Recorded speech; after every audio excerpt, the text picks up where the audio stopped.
સમય સમયનું કામ કરતો હોય છે અને સમય જ બળવાન હોય છે, આવું આપણે સાંભળ્યું છે, આવું આપણે માનીએ છીએ. પરંતુ જ્યારે વાસ્તવિક રીતે આ બાબત સ્વીકારવાની આવે ત્યારે આપણે તેનાથી જોજનો દૂર જતા રહીએ છીએ.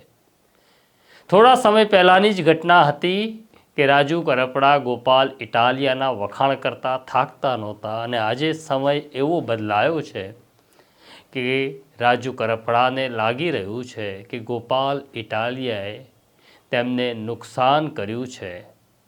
સમય સમયનું કામ કરતો હોય છે, સમય આપણી સાથે રમત કરતો હોય છે, કુદરત આપણી ચાલ, આપણા વિચાર બધું જ બદલાવતી હોય છે. આખી ઘટના શું છે તેની વિગતે વાત કરવી છે. વૈષ્ણવજન તો તેને કહીએ જે પીડ પરાઈ જાનાને રે. નમસ્કાર, નવજીવન ન્યૂઝમાં તમારું સ્વાગત છે અને હું છું તમારો પ્રશાંત દયાળ. વાત કરવી છે કે કુદરત આપણી સાથે કેવી રમત કરે છે અને સમય આપણને ક્યારેક બળવાન બનાવે છે અને સમય ક્યારેક આપણને લાચાર હોવાનો અહેસાસ કરાવે છે. અને એટલે જ તો આપણે કહીએ છીએ કે સમય બળવાન છે, માણસ નહીં. એક સમય હતો જ્યારે રાજુ કરપડા અને ગોપાલ ઇટાલિયા ખભે ખભા મિલાવીને સરકારને હચમચાવતા હતા, સરકારને ડરાવતા હતા, લોકોનો અવાજ બનતા હતા. આજે સમય બદલાયો છે. રાજુ કરપડા અને ગોપાલ ઇટાલિયા બંને એકબીજાને પસંદ ન કરે તેવી સ્થિતિ નિર્માણ થઈ છે. આને શું કહીશું આપણે? મને એવું લાગે છે કે આપણે આને સમયનું ચક્ર જ કહીશું કે સમયનું ચક્ર બદલાયું અને બે મિત્રો, બે સાથી કાર્યકરો જેની દિશા એક હતી, આજે બંનેની દિશા અને રસ્તા બંને બદલાઈ ગયા છે.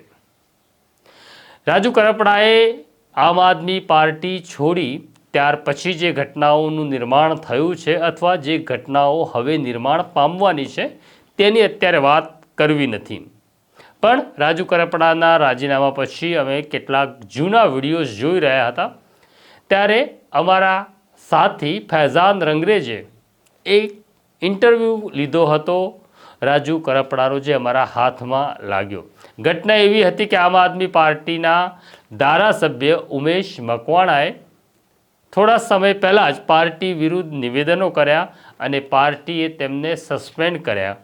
અને આ જ ઘટનાને લઈને મારા સાથી ફૈઝાન રંગરેજે ફોન ઉપર રાજુ કરપડા સાથે વાત કરી અને જ્યારે વાત કરી ત્યારે રાજુ કરપડા આમ આદમી પાર્ટી અને ગોપાલ ઇટાલિયા માટે જે કંઈ કહી રહ્યા હતા તે કંઈક જુદું હતું. મને એવું લાગે છે એ મનમાંથી નીકળતો એક ઉમળકો હતો, ત્યારનો સમય કંઈક જુદો હતો. સાંભળીએ કે રાજુ કરપડાએ ગોપાલ ઇટાલિયા માટે અને આમ આદમી પાર્ટી માટે શું કહ્યું. દરેક સમાજને ન્યાય અપાવવાનું કામ આમ આદમી પાર્ટીએ કર્યું છે. દરેક સમાજના હક અધિકાર માટેની લડાઈ આમ આદમી પાર્ટી લડી છે. આજે જ્યારે ભારતીય જનતા પાર્ટી સુરતના પૂરગ્રસ્ત વિસ્તારોમાં ખરેખર લોકો હેરાન થાય છે એનો જવાબ એની પાસે નથી, ખેડૂતો પીડાય એનો જવાબ નથી, યુવાનો બેરોજગાર બન્યો એનો જવાબ તો નથી. પણ ગુજરાતમાં આમ આદમી પાર્ટીની વિસાવદરથી જે એક લહેરની શરૂઆત થઈ છે કે વિસાવદરમાંથી ભારતીય જનતા પાર્ટીને વિસાવદરની જનતાએ ગાલ પર તમાચો મારી અને કહ્યું છે કે 30 વર્ષનો જે અહંકાર છે એને તોડવાનું કામ કર્યું છે અને ત્યાંથી સંદેશ આપ્યો છે કે આવનાર સમયમાં ભારતીય જનતા પાર્ટીને ગુજરાતમાંથી ઉખાડી ફેંકશું. આની વચ્ચે જ્યારે ભારતીય જનતા પાર્ટી બધા જ મુદ્દાઓને લઈને ઘેરાઈ ગઈ છે ત્યારે હું માનું છું ક્યાંક ને ક્યાંક ઉમેશભાઈ મકવાણાને હાથો બનાવ્યો છે. ઉમેશભાઈ મકવાણાને આમ આદમી પાર્ટી વિરુદ્ધમાં નિવેદનો આપવા માટે ભારતીય જનતા પાર્ટી ગુમરાહ કરી અને સફળ થઈ છે. ત્યારે સ્વાભાવિક છે ખૂબ સમજાવટ પછી પણ જો કોઈ પાર્ટીની વિરુદ્ધમાં નિવેદન આપે, ખોટા નિવેદનો આપે, તો સ્વાભાવિક છે પથ્થર દિલ પર રાખી અને આમ આદમી પાર્ટીએ નિર્ણય લેવો પડ્યો છે. કોઈ બીજી પાર્ટીનો હાથો બનીને કોઈ નેતા કામ કરશે તો બિલકુલ આ વાતને ક્યારેય ચલાવી ના લેવાય. રાજુભાઈ, ગોપાલ ઇટાલિયા જેમ ચૂંટાયા છે તો એની નારાજગી તમને લાગે છે હોઈ શકે ઉમેશ મકવાણાને કે એમનું કદ છે તે ઘટી જશે પાર્ટીમાં? કેમ કે અત્યારે ઉમેશ મકવાણાને મહત્વની જવાબદારી દંડક તરીકે ત્યાં સોંપવામાં આવી હતી, એટલે એક કારણ એવું પણ મનાઈ રહ્યું છે કે ભાઈ ગોપાલ ઇટાલિયા ચૂંટાતે એક પણ કાર્યક્રમમાં ગોપાલ ઇટાલિયાના હાજર ના થયા. બાકી સુધીર વાઘાણી હાજર થયા હતા જ્યારે ફોર્મ ભરાઈ રહ્યું હતું ત્યારે. ગોપાલભાઈ ઇટાલિયા એ વ્યક્તિ છે જે હમ. દરેક વ્યક્તિને સાથે લઈને ચાલે છે. ઈશુદાનભાઈ ગઢવી એ વ્યક્તિ છે દરેક લોકોને સાથે લઈને ચાલે છે. હમ. અને કોઈની નારાજગી, હમ. કાર્યકર્તાની નારાજગી હોય, લીડરોની નારાજગી ના હોય. હમ. જેના ખંભા પર ગોપાલભાઈ ઇટાલિયા અને ઈશુદાનભાઈના ખંભા પર અમે દોહરું મૂકી અને હમ. અમારી પાર્ટીને આગળ લઈ જઈ રહ્યા છીએ. ટૂંકમાં આમ આદમી પાર્ટી આગળ જાય, આમ આદમી પાર્ટીમાં વધારેમાં વધારે લોકો જોડાય, આ સૌથી પહેલા સપનું ઈશુદાનભાઈ ગઢવી ને ગોપાલભાઈ ઇટાલિયા જુએ છે. તો સ્વાભાવિક છે ગોપાલભાઈ ઇટાલિયાને નારાજગી ન હોય ને એની લઈને પણ ઉમેશભાઈ નારાજગી ન જ હોય. સીધી વાત એ છે કે ભારતીય જનતા પાર્ટી અને કોંગ્રેસના ગઠબંધનનો હાથો બની અને આજે ઉમેશભાઈએ નિવેદનો આપ્યા. આજે જયારે ભાજપ તમામ મુદ્દાઓને લઈને તમામ પ્રશ્નોથી ઘેરાઈ ગઈ છે, ભાજપ પાસે કોઈ જવાબ નથી, વિસાવદરની અંદર ભારતીય જનતા પાર્ટીની કારમી હાર થઈ છે, ત્યારે આમ આદમી પાર્ટીને બદનામ કરવા માટે થઈ ઉમેશભાઈનો ઉપયોગ થયો છે. ઉમેશભાઈને જયારે સમજાશે ત્યારે ખૂબ મોડું થઈ ગયું છે. તમે આ વિડીયો જોયો અને હવે નવો વિડીયો પણ જોઈ લો કે ગોપાલ ઇટાલિયા માટે આજે રાજુ કરપડા શું કહી રહ્યા છે. 2-3 લોકોનું સુરતથી આવેલાનું પાર્ટી પર પ્રભુત્વ વધતું જાય છે. મને એવું દેખાય છે કદાચ આવનાર સમયમાં કોઈ નેતા રાજુ કરપડા બનવાની કોશિશ કરશે, કોઈ નેતા મોટો બનવાની કોશિશ કરશે તો જે ભોગ હું બન્યો છું એ નેતા એ જ ભોગ બનશે. જે વ્યક્તિ માટે થઈને અમે રાત દિવસ મહેનત વિસાવદરમાં કરી હતી એ માણસ એની ફરજ ચૂકી ગયા છે. 4.5 મહિના અમે લોકો જેલમાં રહ્યા, વારંવાર મેસેજો આપ્યા છે. અઠવાડિયામાં 3 ફોન અમારા પરિવારને થતા નિયમ મુજબ. આ 3 ફોનમાં અમે પરિવારને વારંવાર કહ્યું છે કે પાર્ટીને કહો અહીંયા કોઈ લીગલ વકીલને મોકલે, વકીલ સાથે અમારે ઘણા બધા સમાચારની આપ લે કરવી છે.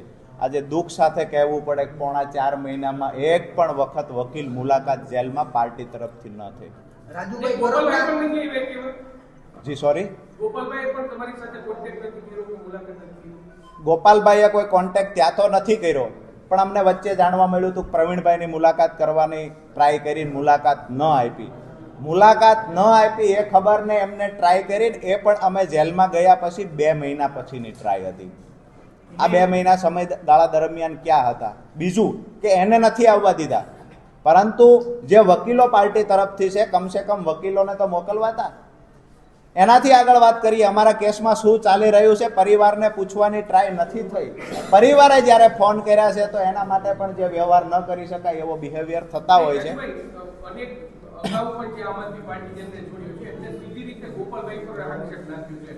ગોપાલભાઈ પાર્ટીના કાર્યકર્તાઓ સાથે સારું વર્તન નથી કરી રહ્યા. તમારો પર્ટિક્યુલર અભિગમ શું છે? આ વાત સાચી છે કે ખોટી છે? મેં પહેલા જ કહ્યું કે જે મોઢે પાન ચાવ્યા એ મોઢે કોલસો ચાવવાનો મતલબ નથી, પરંતુ પાર્ટીમાંથી જે લોકો ગયા છે એને ક્યારેય લગભગ બીજા કોઈની વાત નથી કરી.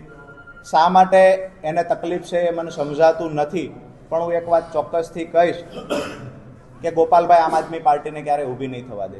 આ બંને વિડીયો તમે જોયા, મને એવું લાગે છે કે આમાં રાજુ કરપડાને દોષ દેવાની જરૂર નથી, પરંતુ આ સમય તમારી અને મારી સાથે કેવી રીતના વર્તતો હોય છે આવું જ કંઈક રાજુ કરપડા સાથે પણ થયું.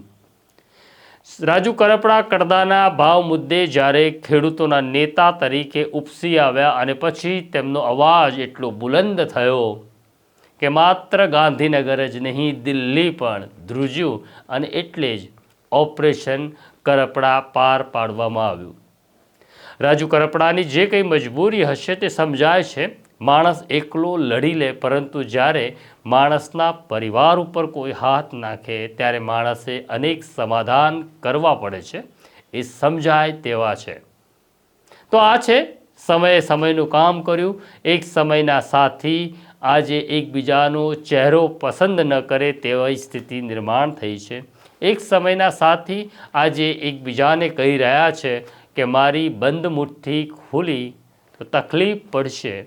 ખરેખર તો કુદરતે બંનેને તકલીફ પાડી છે.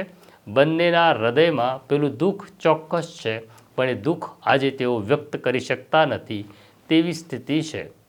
તો આ પ્રકારની ઘટના જોવા, સમજવા અને બિટવીન ધ લાઇન સ્ટોરીની વાત જાણવા નવજીવન ન્યૂઝ જોતા રહો. લાઈક કરો, શેર કરો. અત્યારે મને મારા સાથી જયંત દાફડાને રજા આપો. આવીશ પાછો નવી વાત લઈ, નવો વિષય લઈ. નમસ્કાર.